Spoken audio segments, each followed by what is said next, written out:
I'm here with Mab Segrist. She's the author of Administrations of Lunacy, which is about the racist roots of American psychiatry. I'm very glad to be here with you today. I'm sitting on my porch in Durham, North Carolina, and it is spring. Things are blooming, the birds are singing. I hope they won't distract us. We are in the middle of a pandemic now, but for many of us, it might be that the particularities of this disaster are surprising, but the fact that we were headed increasingly towards disaster has been a feeling that many people, I think, have shared, even though we've understood it differently.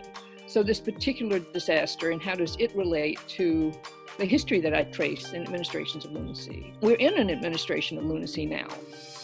I like the irony in that title, because administration of lunacy could mean the administrators are the lunatics as much as anybody that they would be administering. There's really kind of ironic slippage there.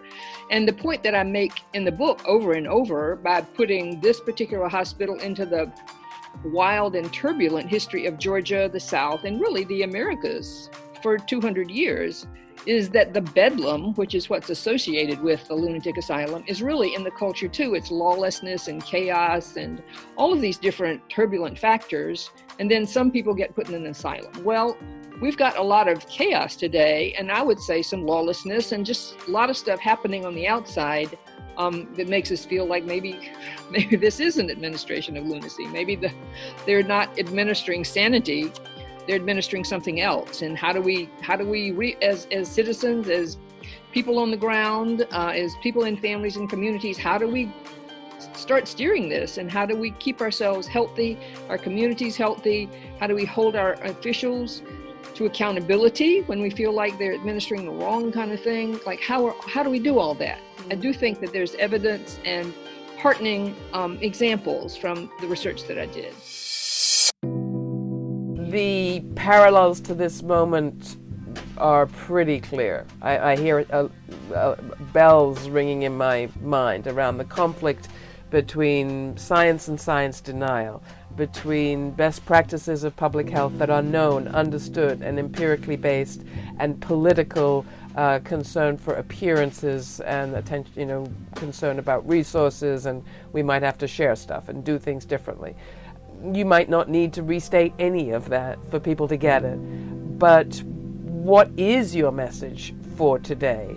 And what do you think we need to be doing in this moment? My message for today is we have a lot of the tools at our disposal. Many of them have been misrepresented and misunderstood till it's gotten to a point of crisis. In my book, I called it Ecologies of Sanity, like how do we keep each other sane? How do we keep ourselves sane? And how do we keep each other healthy? How to keep in community? I mean, all of those things help our immune systems. They all help our health. And our psychic well-being and our physical well-being are just not this, they're always the same thing. Yeah. So they cannot have these lethal practices. And if they do have these lethal practices, they have to be held accountable for it at the ballot box, which they cannot try to steal from us again because they're doing all this at the same time for 200, 300 years. But I think the new thing too is how digitalized we are, how the economy is structured. And all of a sudden, I think many of us are noticing like, oh, maybe people do need health insurance. All of a sudden, people need more unemployment. I mean, some of these ideas that have been lying around since the Great Depression, which this could also be, are also relevant too. So but the environment, it seems to me, is the new thing.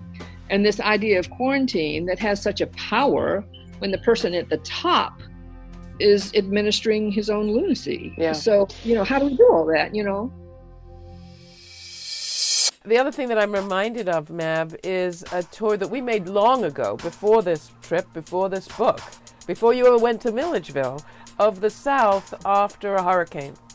And we were looking at the negative legacy of plantation economics, the global supply chain, mass production at the cost of small production and family farms, migrant work, the attacks on family farmers, the devastating impact of these factory farms, big pig farms and others.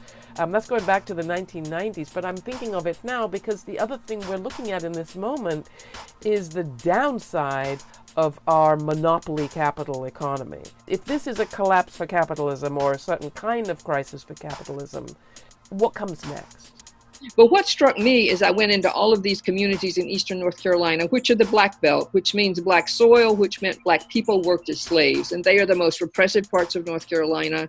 They have the most social control and legislative control. But what I saw is in every register, transportation, health, housing, jobs, all of these things, those communities, those poor black communities, were already at disaster proportions. The disaster was racism. Yeah. The disaster was systemic racism.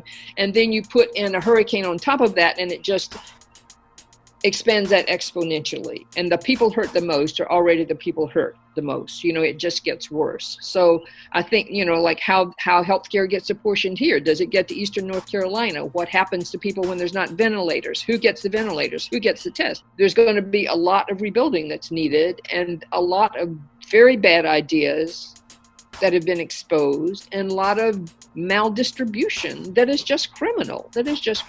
So we'll come through it. And we'll come through it in a different world. There's still this conflict between our ecologies of sanity and justice and their ecologies of slavery and afterlives of slavery. And it's a heightened contradiction. You know, Hegel called it a struggle to the death, but there's a huge struggle that's going on here, has been going on, and has just been elevated because of the disaster of this virus on top of healthcare systems that people are having to live through, and some of us won't.